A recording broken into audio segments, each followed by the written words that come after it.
Hey guys, and welcome back to another YouTube video. In this video I'll be going through the cash cows for round 12, the first buy round, going through who are probably the best options to pick up in terms of the lower priced rookies basically, and how that can really help you jump and get another mid-pricer or an out and out premium from the choices that you have at the moment.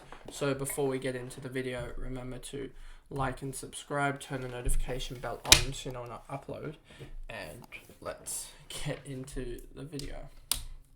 So as you can see here, I've set it up this filter so it's selected to play and 200 to 299k. There we go. That's as bright as I can do. So Ollie Lord's 299k wouldn't be going for him just because he's a key forward and there is a chance that he drops this like he has done before. 29, 37, etc. Joel Smith is playing. I wouldn't go for him either, as that seems to be glitching out. That might be his last year's stats. 5 games 39 last year, so I wouldn't be going for him either. The year before that, 2 games 34. He just isn't that type of defender. 8 games 22. Yeah, so he just isn't that type of defender that really scores. Bazo here either. Another one that I think we need to see another week out of him before he starts to really recycle that break even. But so I think his break even, I want to say, is like 40 something. Break evens. Bazo. 42, so he will be another week away basically, and then we can grab him if we need to, but I don't think he will be needed, as we'll probably have another rookie by the time that the buys end, when we're really looking for another rookie. Young's played most of the games and done nothing basically. Blank the same, 5 games and average of 27. So similar to like Joel Smith that we were talking about above, wouldn't go for them just because they aren't fancy friendly roles. And then you have Harvey Harrison, who is debuting this week, and I don't know what to expect from him, but I'm not going to jump on him because he looks to be a key position player. Harvey Harrison. Let's see, what is his height? Height 181. Okay, medium forward, so that's a little bit better, but I think still we need to wait a week on him because I wouldn't be jumping on him this early yet. As you have the likes of Mullen, who is the perfect buy round for a rookie, and you got him who's got a break even of like 4 or something, 5 maybe for Mullen, and yeah, I think that's just a better break even, obviously, than the 25 for a rookie. We know what he's given us, and also he could be more involved with the kicking it around the back if Radically is out, etc. And it's just Stewart and him. So we'll have to wait and see with that. And I think also you'll see him. I think he might hold, to be honest, for a little while.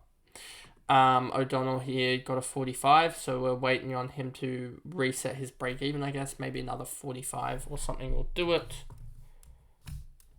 O'Donnell is again at 42 like Bazo, so a 45 would get him up to like 203k and would also reset his break even back to like 25, but we'll have to wait and see what he does against the Cats, I think he's playing. Then we get into the 300 to 399k range, and Ford's actually done really well, but he's so pricey that, but if we look at his break even, Ford, where is he? Where's Ford? Ford surely is somewhere here. Ford has a break in of 19, and he's a forward, so I wouldn't be going for him, to be honest. Bedford here has had one good game basically, so I wouldn't be going for him. Sincotter's back, but he had a 22, so be wary of that. I think he will score like a 50 or a 60, but just be wary that he could score really badly. Kind of need him to, with his ownership at like 10%, I'm guessing. 25% still own Sincotter after he missed 2 matches, so not too worried about that. Maybe I should have got rid of Wilmot now that Chincotta is back, but you couldn't have told me at the time that was going to happen, to be honest with you, that they would have 5 injuries and Chincotta would come back. So yeah, I thought it would be Cowan that would come back first, but I guess it's Chincotta that comes back first. Brockman, Hoff, Mackay, none of these guys are too interesting. Never got another game, but I think he's not producing enough for fantasy reasons. Van Rooyen is just sort of chugging along a little bit, but I don't think he's much. He's probably one that you start and want to trade out at this point, as there's other guys that can be gaining, rather than 10k, can be gaining 20, 30, 40k per round. And that's better cash gen. Bergman, no. What did Bergman put up last round? A 49, so I wouldn't be going for him. Then you have Butler here, who put up a 60 or 70, I'm guessing. No, 48 for him, so I wouldn't be going for him either. McIntyre, Aliir, no one. Artie Jones, Jai Menzies, what did he put up? He put up a 51, so wouldn't be going for him. Angwin put up a 51, wouldn't be really going for him either. Tom Berry put up a 41, so wouldn't be going for him. And so now it moves. Now I'm just going to check these guys on my actual team and see if they're still go-tos. I think Wardlaw is still definitely a guy you can go to. Only had one tackle against Collingwood and could easily put up 4, 5, 6 tackles regularly. And that would get him a 65 or 70. And that's all that you can really ask for that sort of... He might even end up being that 20th player on this side, as I've got 5 guys here. 5 guys here as well, so 4 guys here, and 5 guys here, so 9, 10, and then 15 confident scorers, and then I've got Hobbs, Atkins, and Mitchell, and Wardlaw, Mullins, and so I got who I think will be the 16th, 17th, and 18th would be Hobbs, Atkins, and Mitchell for scorers, and then Wardlaw, Mullen, and Long. I'm just hoping they all put up at least 50, so that I don't have a 30 or 40 that I have to cop. It'll be like a 70 or something like that I have to cop. That'll be the plan, as I have quite a bad bench because we did get quite hammered. And, yeah. So, it's pretty annoying because I guess this round, round 13 I should be fine because I have the likes of only Aitken, Mullen, Stewart, and McPherson off, and I can just replace them with Wilmot, Golden. Marshall comes back in as well, which gets us that 22nd scorer as well, which is huge. And then you got Ashcroft and Dunkley coming back in for them, so that'll help, and I'll push back. I'll probably push Sheasel or Mitchell into defense so that I can get the 22 guys. And 22 guys is absolutely huge in these bye rounds, having 4 spare guys. Yes, Noah Long probably isn't the best guy to turn to, averaging 42, but at least it's better than nothing, and hopefully he can return back to this 50 form. But that was me waffling on for a lot. So obviously Mullen is the number 1 trade target for rookie this week.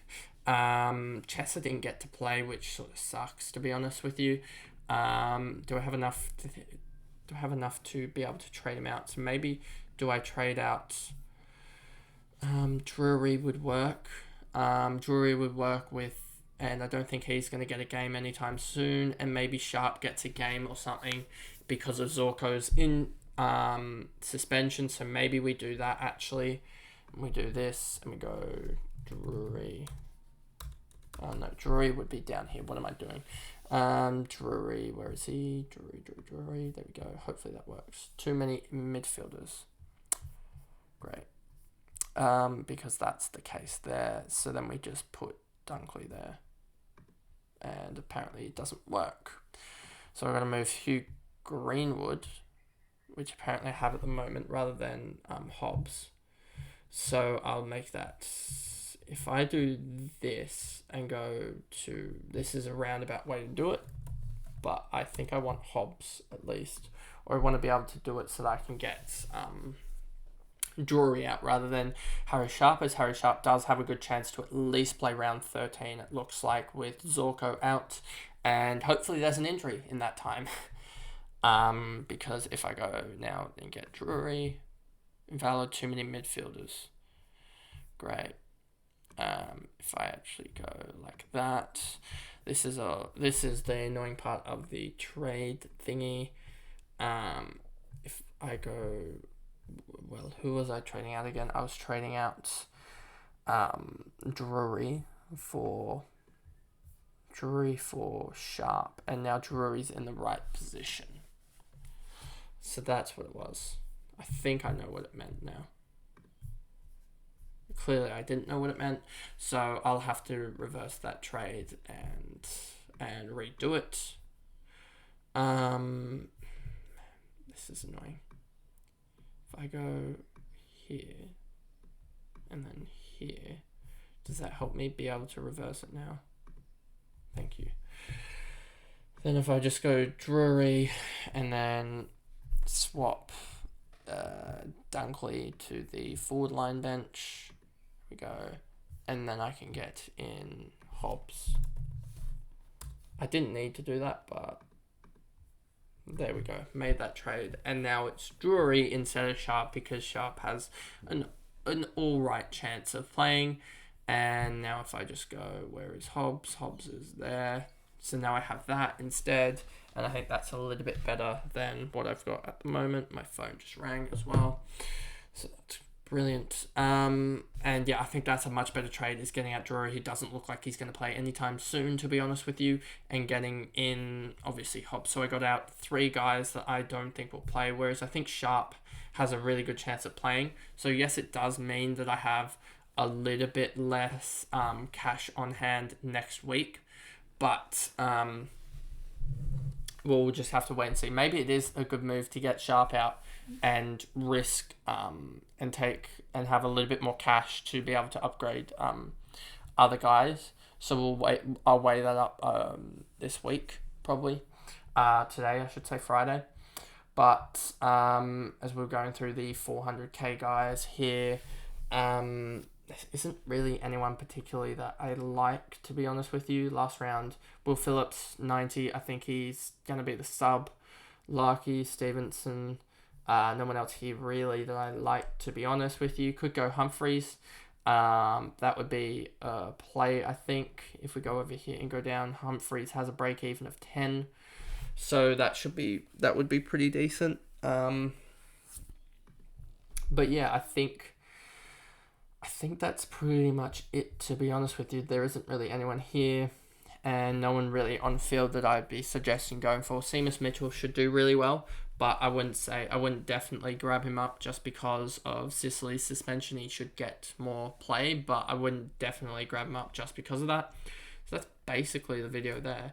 So if I go back here, that's my that's the trade, not the trade targets, the cash cows for round 12. Sort of a iffy video, to be honest with you, with there being not really any new guys coming in.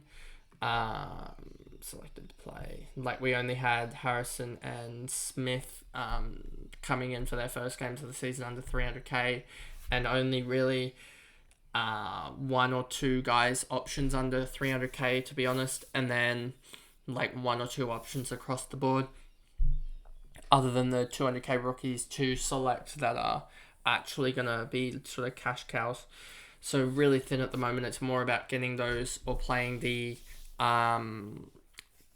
higher up sort of guys, and like paying up for mid prices and hoping they work, to be honest. And yeah, I guess for me at the moment, it's all about just trying to maximize how many people I have on field, and working through that at the moment, and just hoping that I guess Wilmot will play, and hoping that Sharp plays because Zorko is out. That is the ultimate plan, hopefully.